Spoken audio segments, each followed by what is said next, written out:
Hello and welcome to part 3 of Photoshop for Photographers.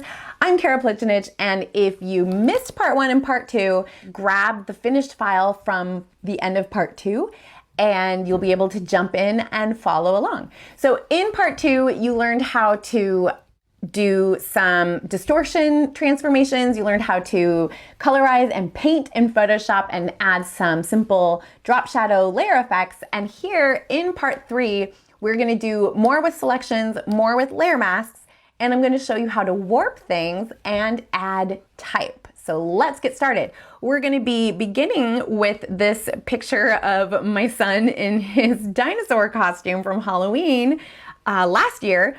And I've also included, for those of you who want something slightly more menacing than my then 4-year-old, I've also included another alternative dinosaur image that would work just the same. So if you prefer that one, knock yourselves out. So we are going to select him and separate him from the background. And Photoshop has some cool tools that make that pretty painless. So the first one that we're going to look at is over here on the toolbar. It's nested with the same magic wand that we used in part 1 and part 2. It's called Object Selection Tool. So when I click on this, we have a couple different ways we can use it.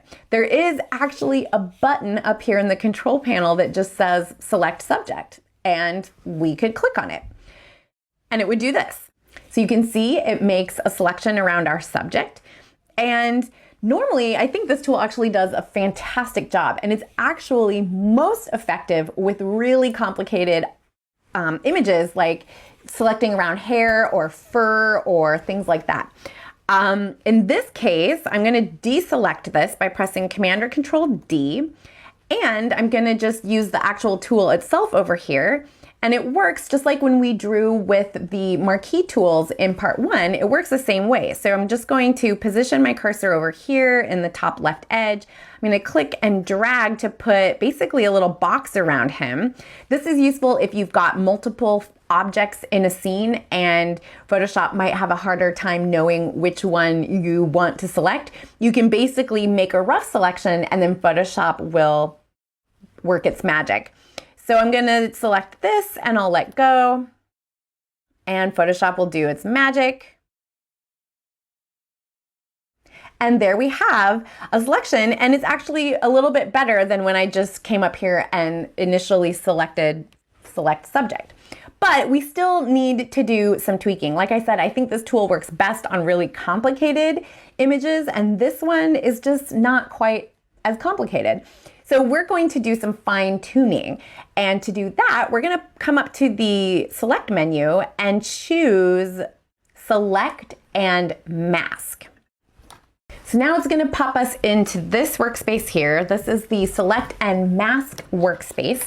And we've got a number of tools over here on our left that we can use to edit the existing selection.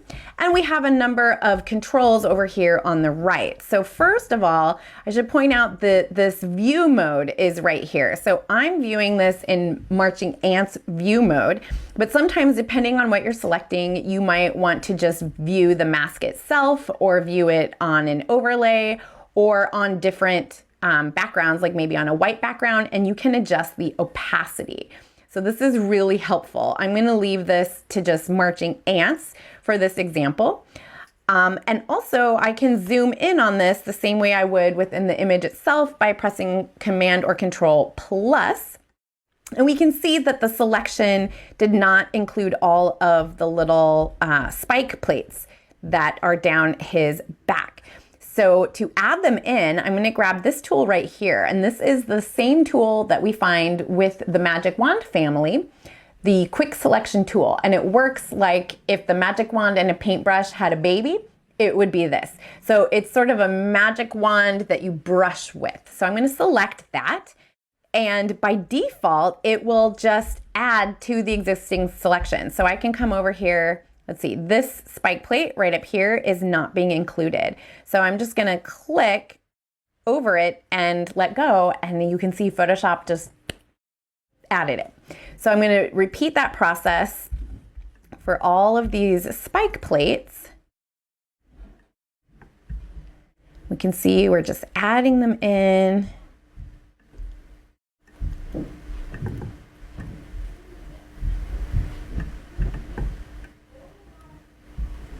Okay, now I'm going to zoom in a little closer by pressing Command or Control plus, and I can see that it included this little space that is between the spike plates. So to subtract that, to take that out of the selection, I can either come up here in the top of the workspace and click the minus button, or I can just hold down the Alt or Option key on my keyboard, and that will temporarily give me the minus. You can see as I toggle the Alt or Option key, you can see, look what it does up here. It toggles that. So if I just want to temporarily get the minus, I can hold down Alt or Option and then click in here, and it will subtract it out.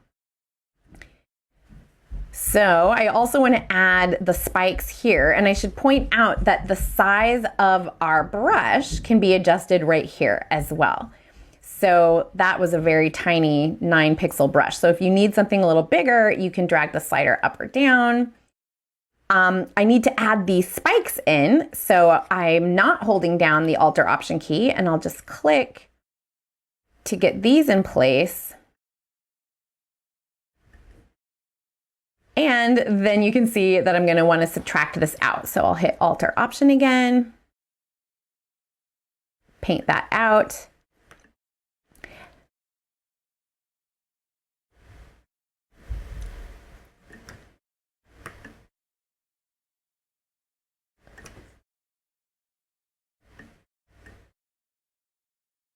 There we go. One more little pocket to knock out right here.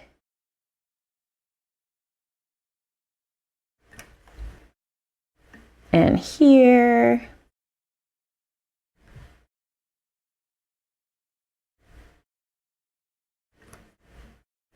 And I'm going to add in the little toenails.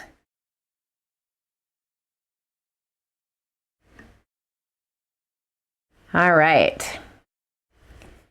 And his hands, his claws, add those too.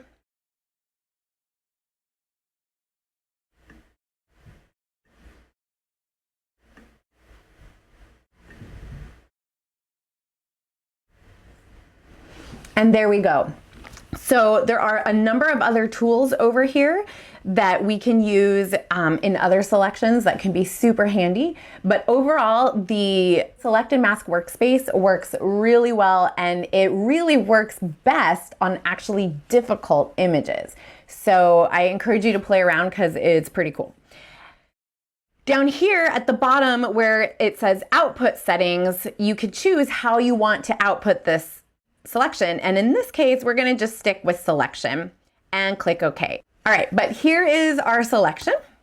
And now we are ready to copy and paste it. So I'll press Command or Control C, bop over to Space Dinos, Command or Control V to paste it in. And again, it comes in large. So we're going to double click, rename this and call it Dino, and make it a smart object by control clicking or right clicking and selecting Convert to Smart Object. We're going to transform it by pressing Command or Control T. This is all review from part 1. And I'm going to drag from an outer edge. I'm holding Shift to keep it proportional, but you may not have to depending on your Photoshop preferences. And I'm going to hold Option or Alt to scale from all 4 sides at once.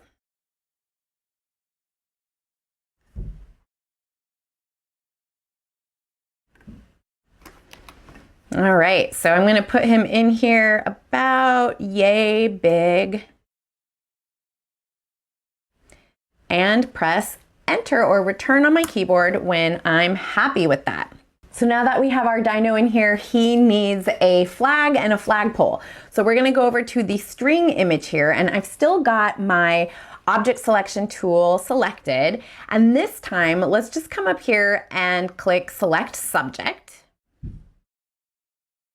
You see Photoshop puts a selection around the string. We'll click Select and Mask, And this time, so that we can really see what our selection is looking like, let's come over here to view, and instead of viewing it with marching ants, let's view it on a white background, because then we'll really be able to see how much of the black background is coming with us. So I'll click on white background and I'll jump the opacity up to 100%. I'm gonna zoom in here and we can see it's got a little bit of black fringe stuff on the edge. So here we can play around with these settings. Maybe we want to boost up the radius for the edge detection. Also, I'm going to increase the smoothing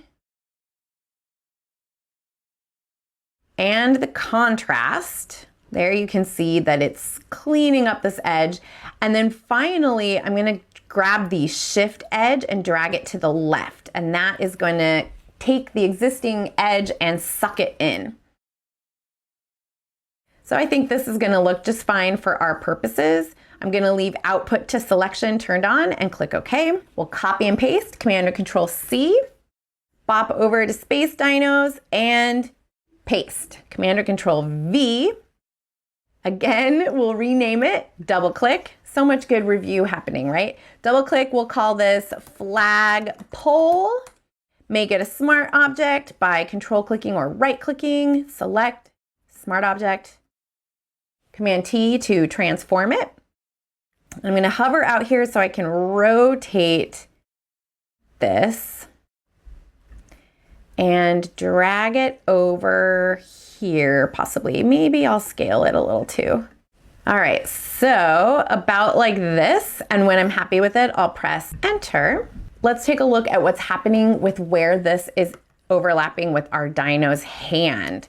So I would want that the flagpole be in front of his thumb, but behind his hand. So it looks like it's actually in his hand.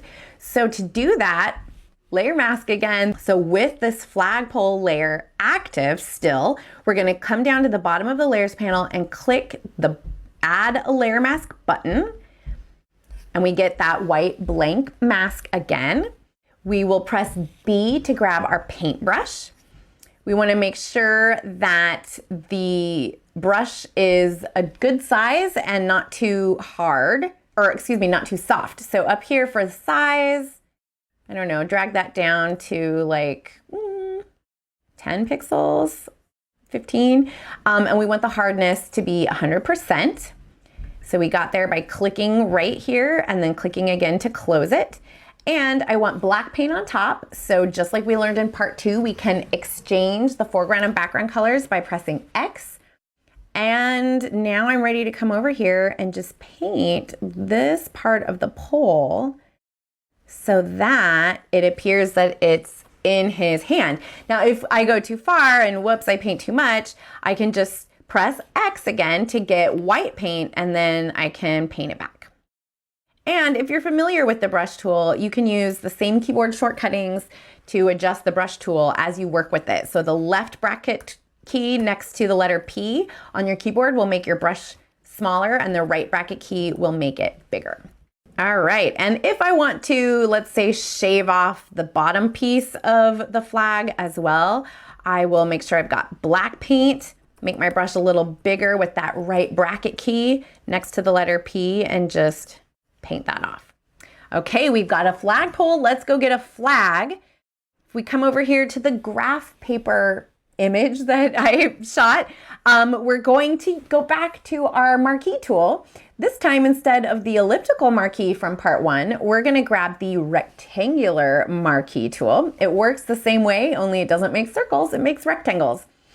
And we're going to come over here to style, and let's choose fixed ratio, and we're going to put in a width value of 4 and a height value of 3. And then I'm just going to drag out a flag shape. Let go, copy it, Command Control C, paste it, rename it flag, make it a smart object, and transform it, and possibly rotate it slightly.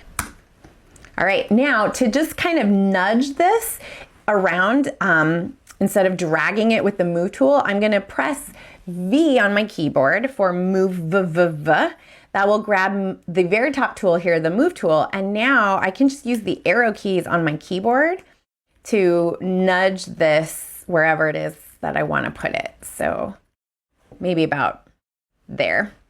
That looks great. And we are ready for our almost last thing. We're going to add some type. So his flag should have a message. He's claiming the moon for the space dinos. So let's add some messaging. So I'm going to grab my type tool on the toolbar over here. It's the letter T, and I just want the plain old horizontal type tool. And I'm going to come up here and I'm going to select a font called Fat Frank. But you can use any font that you want. I will say that Fat Frank is part of the Adobe Creative Cloud collection. So as a Creative Cloud subscriber, you might not have known that you have access to thousands of fonts from Adobe, and they're already included with your Creative Cloud subscription.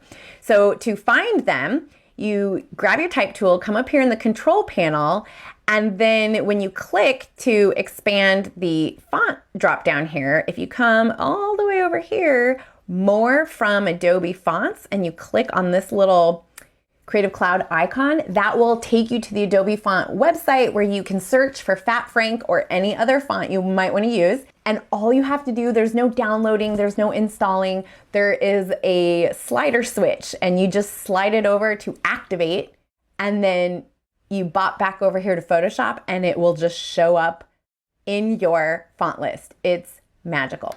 So I'm going to stick with Fat Frank. I'm going to set the size to, let's say 48 for now, 48 points, and we'll change the color right here. This is the swatch for the type, and I'll select a nice red and click OK. Okay, so to create our actual type layer, I'm going to just take my cursor and click and drag to draw a little text box. And when I let go, we see that we have a flashing cursor here, and we're ready to type. I am realizing that I think this font size of 48 is going to be too big. So I'm going to, before I start typing stuff, I'm going to click and change that to, let's say 24. So now I'm going to turn on my caps lock key and type out space and hit return, dinos, exclamation point.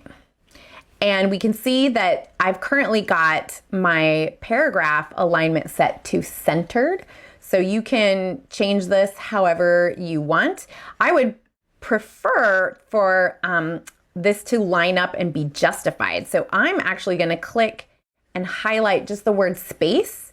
And I'm going to come up here in my control bar and grab the little T's right here, the little t and the big T, and this is actually going to let me scrub the font size bigger.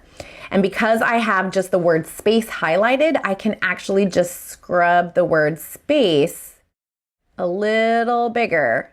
And I'm just going to scrub it just a little bit. So this one was 24 and this one is 27. And I'm going to rock with that. So when I'm happy with everything here, I will click the check mark to set it. And then if we look over here in our layers panel, we see that we have a type layer. Photoshop names the type layer with the actual type that's on the layer, which is really handy. And we see this giant T here, which indicates that this is not a pixel layer or a smart object layer. It is a vector type layer. And what's cool is that we can now transform this the same way we would any other layer. We can press Command or Control T and we can scale it. So this is another way to change the size, and I can rotate it so that it sits properly on the flag. Now that we have that in place, let's warp our flag, and then we're gonna also warp the text to match the flag. So to warp the flag, I'm gonna come down here to the flag layer in the layers panel, and I'm gonna press Command or Control T. That's gonna bring up Free Transform. And within Free Transform, if we look up here in the control panel, this little icon is gonna let us warp. So I'm gonna click on that. And now over here, we get this drop-down menu for the style of warp that we would like to create. And wouldn't you know that there is one called flag. So I'm going to select that, and whoa, Photoshop goes crazy with it. I don't want that much flag bend happening. So instead of 50, I'm going to set this to, I'll type right in here and type 10 and press return. Okay, so now we have just a gentle warp happening, and now we want to apply a similar warp to the type because it's also on the flag. So in the layers panel, we want to click to select the Space Dinos type layer, and I'm going to grab my type tool if I don't still have it active. And you'll notice that when it comes to type, up here in the control panel for the type tool, there is a special little warp type button. So I'm going to click that, and we get a drop down that's similar to what we just saw with the flag. And for style, we'll click and select flag again. And again, that bend of 50% was a little high, so I'm going to just apply a 10% bend and click OK. And there we have it. We have a warped type layer that is indicated with this little icon now. It's got the T standing on the hill, and that indicates that it's a type layer that has a warp applied. And what's cool is if we change our mind and we want to adjust that warp at any time, we can just, still with the type tool active, come up here and click the little warp button again, and you see that it remembered our warp. So we could just edit it. Same with the flag that we warped down here. We would just press Command or Control T again, and we would again click the little warp button right here, and you'll see that it remembers that we've got the flag warp happening with a 10% bend. So you can just edit it, and when you're happy again, you would click the check mark. We are so close. We need to just take that same drop shadow layer style that we learned about in part 2, and we need to apply it to our dino, our flagpole, and our flag. So let's go to any one of the layers that has that style applied already, in this case, the asteroid. So I'm going to click the asteroid layer. I'm going to right click on the layer bar itself, and I'll select copy layer style. Then I'm going to go find my dino layer. So I'll click to select the dino, and I'm going to hold down Command or Control while I select the flag and flagpole, and then I'll right click or control click and choose paste layer style. There it is. I'm looking at this and thinking my dino and flag might be a little big. So here's another pro tip. If I want to transform all those 3 layers at once, as long as they're selected here in my layers panel, I can do that. I'll press Command or Control T and drag this. I forgot to select the type layer, which should be included. So I'll hold down Command or Control and click to select Space Dinos. Then I'll bring up Free and Transform and scale this down, maybe rotate it a little bit. And I think that will work nicely. Last but not least, I have included a helmet for our dear dinosaur. Now it may look like the helmet layer is blank, that the whole image is blank, but it's not. So we'll do a select all, a copy, bring back over to Space Dinos and paste, rename helmet, make it a smart object, and scale it down so it fits our dino. Okay, so now that we have built our whole scene, we want to make sure that we save this as a Photoshop file. So we have all of our layers and effects. So we'll come up to File, Save As, assuming you don't already have your earlier version, give it a name. So that makes our Photoshop file, which serves as our master document. But if we now want to share our beautiful work with the world, we can't post a PSD to social media or to the web. So what we need to do instead is now save our finished file for outputting as a JPEG. So to do that, we would come up here and choose File, again, Save As, only this time, instead of Photoshop, we would select JPEG for the format. And now it's going to put a little warning next to the word layers because it knows that this document has layers. And while a Photoshop format can support layers, JPEG cannot. So it's warning us that if we do this, if we save it as a JPEG, it's not going to have layers, and it's telling us down here that this file must be saved as a copy because we selected JPEG. So that is just fine. We would go ahead and hit save, and we would be presented with JPEG options. This determines how compressed that JPEG is going to be. So for the highest quality JPEG, for print, for example, we would want to set this to a large file with a quality of 12, and we could click OK. So now Photoshop has made the JPEG and put it in our designated spot on our hard drive. But here in our layers panel, we still see layers because we are still working with the PSD file, not the JPEG. So the PSD file will be your work in progress file, your master file, and the JPEG is what you would share, post online, or send for print. So that does it for part 3. You learned how to make some advanced selections and modify them. You learned how to apply a warp distortion to both text and smart object layer, and you learned how to apply type. So I hope you had fun. I hope you learned a ton, and more than anything, I hope you feel inspired. I'm Khara Plicanic, and thank you so much for joining me.